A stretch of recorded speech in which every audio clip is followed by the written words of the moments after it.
ग्वादर के लोगों ने, खवातीन और मर्दों ने जो नंबर दिखाया, ऐसे लग रहा है कि सारा ग्वादर और सारा बलूचिस्तान निकल के बाहर आ गया और बड़े अनप्रेसिडेंटेड प्रोटेस्ट हैं। सो सीपैक पे हमने चाइनीज के पैसे देने हैं $1.5 बिलियन, जिसकी वजह से सारा प्रोजेक्ट रुका हुआ है, स्लो है।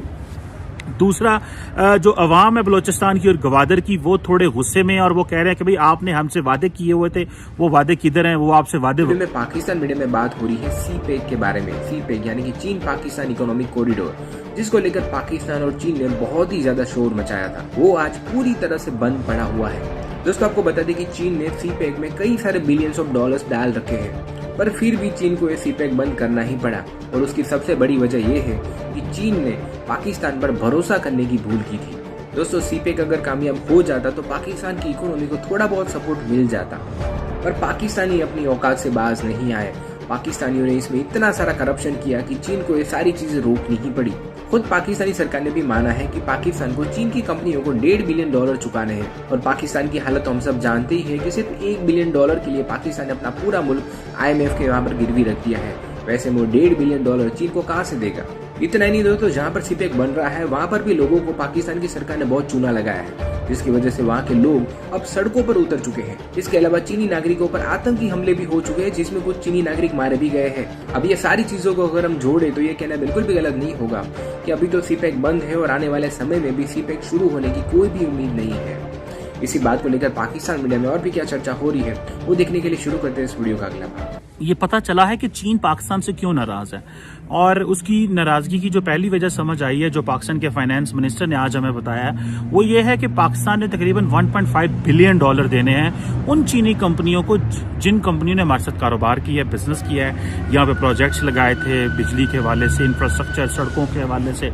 और यही वजह है कि हम पाकिस्तान जो सीपैक का प्रोजेक्ट, जो इसका जो पार्ट 2 है, जो फेज 2 है, जो शुरू करना है, वो हम कंप्लीट नहीं कर पा रहे बिकॉज कि हमने उनके पैसे देने हैं। और दूसरा ये है कि इमरान खान साहब के लिए एक जो बहुत बड़ा चैलेंज है वो ये है कि सीपैक और ग्वादर को लेकर के, ग्वादर के अंदर बहुत बड़े प्रोटेस्ट हो रहे हैं पाकिस्तान के अंदर। मेन स्ट्रीम मीडिया अमूमन प्रोटेस्ट को कवर नहीं करता, उनकी मजबूरियां होती हैं, जारी बात है। और वैसे तो हम एक फ्री मीडिया कहते हैं, लेकिन हमने, हमारे मेन स्ट्रीम मीडिया ने ग्वादर को, जो इलेक्ट्रॉनिक मीडिया है, उसने ग्वादर के अंदर, जहां पे ग्वादर पोर्ट है, चाइनीज की बड़ी इन्वेस्टमेंट्स हैं, ये बेसिकली फ्रस्ट्रेशन शुरू हो गई है दोस्तों। और फ्रस्ट्रेशन ये है कि लोग समझ रहे थे कि हमें सीपैक के ऊपर बड़ी उम्मीदें थी, सीपैक हमें तरक्की देगा, और खासकर बलूचिस्तान के लोग, पाकिस्तान के चारों सूबों GB और कश्मीर को लेके अगर देखें तो जो बलूचिस्तान के लोग सबसे ज्यादा बैकवर्ड रह गए थे, वो बड़े परेशान थे, उनके अंदर बड़ा गुस्सा है, उस जवान के अंदर, बलूची जवान के अंदर गुस्सा है कि उनके शहर से सुई के मुकाम से गैस निकलती थी, लेकिन कितनी जिंदगी का बहुत हिस्सा उन्होंने बगैर गैस के निकाल दिया। और पंजाब में, लाहौर, कराची और इस्लामाबाद में तो बलूचिस्तान की गैस आई, लेकिन बलूचिस्तान के लोगों को ना मिले। ये एक वो फ्रस्ट्रेशन है जो अभी तक वहां पाई जाती है। ग्वादर के लोगों ने, खवातीन और मर्दों ने जो नंबर दिखाया, ऐसे लग रहा है कि सारा ग्वादर और सारा बलूचिस्तान निकल के बाहर आ गया और बड़े अनप्रेसिडेंटेड प्रोटेस्ट हैं। सो सीपैक पे हमने चाइनीज के पैसे देने हैं $1.5 बिलियन, जिसकी वजह से सारा प्रोजेक्ट रुका हुआ है, स्लो है। दूसरा जो अवाम है बलूचिस्तान की और ग्वादर की, वो थोड़े गुस्से में और वो कह रहे हैं कि भाई आपने हमसे वादे किए हुए थे, वो वादे किधर हैं, वो आपसे वादे वफा ही नहीं हुए गए, तो आपने वो वादे हमारे पूरे करें। अब देखें। और दूसरा ये कि इमरान खान साहब आज कह रहे थे जी हम राइट से भी बात करेंगे, लेफ्ट से भी बात करेंगे, लिबरल से भी बात करेंगे, मौलवियों से भी बात करेंगे, बलूचिस्तान से भी बात करेंगे। पता नहीं कब बात करेंगे, कब ये टाइम आएगा। उधर ऊपर से मजे की बात देखें कि जो सबसे बड़ा गेम प्लान देखें अफगानी तालिबान खेल रहे हैं, वो ये है कि जो आपको याद होगा कि जो थोड़े दिन पहले सीजफायर, कल की मैंने एक वीडियो बनाई थी और उसमें कहा था कि अफगान TTP वालों ने कहा जी हम तो विड्रॉ कर रहे हैं, हमने तो यूनिलैटरली सीजफायर जो है वो कर दिया है। और साथ ही उन्होंने कहा था कि हम जो है वो TTP जो है वो जो इस्लामिक एमिरेट ऑफ अफगानिस्तान की एक ब्रांच है।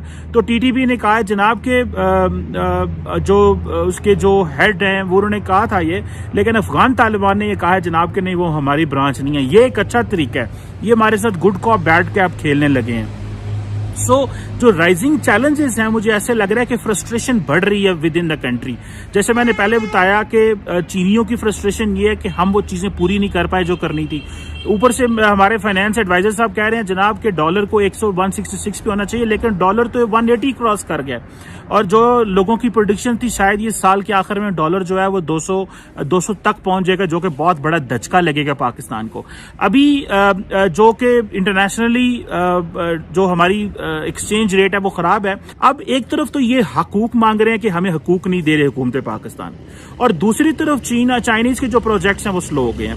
सो नुकसान जो मुझे समझ आ रही है, नुकसान जो इस वक्त पाकिस्तान का ये हो रहा है कि पाकिस्तान पे एक तो चाइनीज ने जो है वो हम पे ट्रस्ट करना थोड़ा कम कर दिया है। जो प्राइवेट इन्वेस्टर है, हुकूमत की तो मजबूरी है।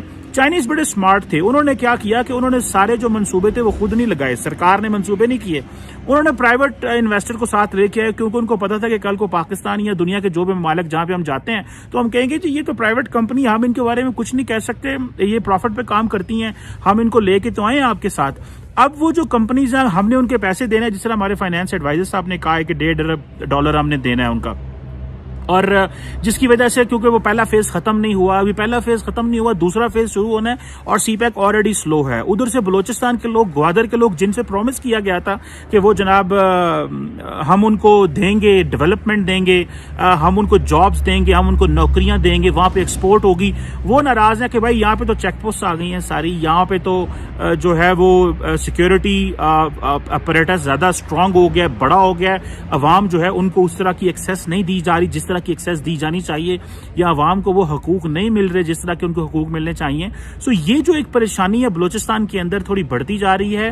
मरकज में ये है कि सीपैक ऑलरेडी बड़ा स्लो है, और तीसरा ये है कि आपकी इकोनॉमी ऑलरेडी स्लो है, क्योंकि और दूसरा डॉलर का जो रेट है वो जैसे फाइनेंस एडवाइजर साहब कह रहे हैं 167 पे होना चाहिए, लेकिन वो 180 पे जाके पहुंचा हुआ है। इमरान खान साहब कहते हैं जनाब के वो देखें घी की कीमतें नीचे आ जाएंगी, कोयले की नीचे कीमतें आ जाएंगी, और पेट्रोल और गैस, ये चारों चीजें हम इंपोर्ट करते हैं, तो ये चीजें जब कम होंगी तो हमारे मुल्क में महंगाई कम हो जाएगी, इन्फ्लेशन इतनी नहीं रहेगी। लेकिन वो सारी बात है, इन्फ्लेशन तो जो एक दफा महंगाई हो जाती है वो वापस तो नहीं जाती, हमने तो नहीं कभी देखा कि चीजें ऊपर गई हो नीचे आई हों। सो जो चैलेंज है इमरान खान साहब के लिए वो बढ़ते जा रहे हैं, और जो सबसे बड़ा प्रॉब्लम है वो ये है कि डायलॉग नहीं हो पा रहा, इंगेज नहीं हो पा रहे। टीटीपी वाले अपनी बात से भाग गए हैं, उन्होंने कहा कि हम अफगान तालिबान का हिस्सा हैं, अफगान तालिबान कहते हैं वो हमारा हिस्सा नहीं है, तो ये सारे हमारे साथ पॉलिटिक्स कर रहे हैं। और इंटरनली बलूचिस्तान जो है उसके अंदर ये जो राइट्स मूवमेंट जो शुरू हो गई है, जिसमें जो खवातीन बहुत बड़ी तादाद में बाहर निकली, और ये मेरे लिए बड़े अचंभे की बात थी कि एक ट्राइबल एरियाज, ट्राइबल सोसाइटी जो कि नॉर्मली इतना ज्यादा एक्टिव भी नहीं है, जिनकी खवातीन घरों में रहती हैं, जिनकी खवातीन ज्यादा वो हमें यहाँ पे पता पढ़ी लिखी भी नहीं है, लेकिन वो सड़कों पे आ रहे हैं। It means there is a massive need of basic access जो है जिंदगी की उसकी। और जो ग्वादर पोर्ट पे जो वादे किए गए थे कि वो लोगों को एम्पावर करेंगे, वो लोग एम्पावर नहीं हो रहे। बाहर से लोग आके मछलियां भी लेके जा रही हैं, जो मछेरे हैं वहां के वो बड़े परेशान हैं, और एक फ्रस्ट्रेशन जो है वो बढ़ती जा रही है लोगों की। सो ये जो कोस्टल हाईवे उन्होंने ब्लॉक की, बहुत एक पोजीशन है जिसमें उन्होंने जो मौलवी हदायतुर रहमान साहब हैं उन्होंने बाकी लोगों को भी बुलाया, और बाकी जो बलोच लीडर्स उनको भी बुलाया। उन्होंने फिर हुकूमत पाकिस्तान के खिलाफ और रियासत पाकिस्तान के खिलाफ तकरीरें कर दी, जिससे उनको जेलों में डाल दिया गया। सो ये एक बड़ा मैस सा बना हुआ है। मेरा ख्याल है कि एक बड़े पैमाने पे, मैं बार बार कहता रहा हूं, एक बड़े पैमाने पे डायलॉग की जरूरत है।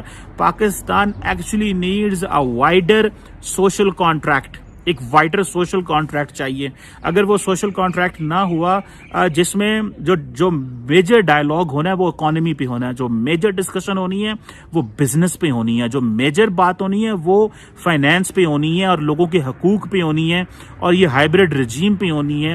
बिकॉज एट द मोमेंट जो आपका जो ऑपरेटर्स चल रहा है, this operators is not answering the questions, the answers are not being given to the people. लोगों को सवालों के जवाब नहीं दिए जा रहे, लोगों को दबाने की कोशिश की जा रही है या लोगों को इग्नोर किया जा रहा है। तो उसका नुकसान ये हो रहा है कि बलूचिस्तान जैसे एरिया जहां पे बेचारे लोग कभी सड़कों पे नहीं आए थे, और वो पिछले नवंबर से सड़कों पे है, इट मीन्स कि इतना लंबा टाइम हो गया कि वो प्रोटेस्ट कर रहे हैं। सो ये एक बड़ी अनफॉर्चुनेट सी सिचुएशन है। लेकिन चाइनीज नाराज हो गए हैं, चाइना अपना फेज 2 शुरू नहीं कर रहा, हमने उनका $1.5 अरब देना है और हम चीन के लिए अमेरिका को नाराज कर रहे हैं कि भाई हम आपकी समिट में नहीं आएंगे। देख लें इमरान खान साहब की आइसोलेशनिस्ट पॉलिसीज और क्या कर रहे हैं। और वैसे तो इमरान खान साहब कहते हैं मुझे परवाह नहीं है किसी से, मैं किसी से बात ही नहीं करूंगा। अभी कह रहे हैं कि मैं राइट से भी बात करूंगा, मैं लेफ्ट से भी बात करूंगा, मैं तालिबान से भी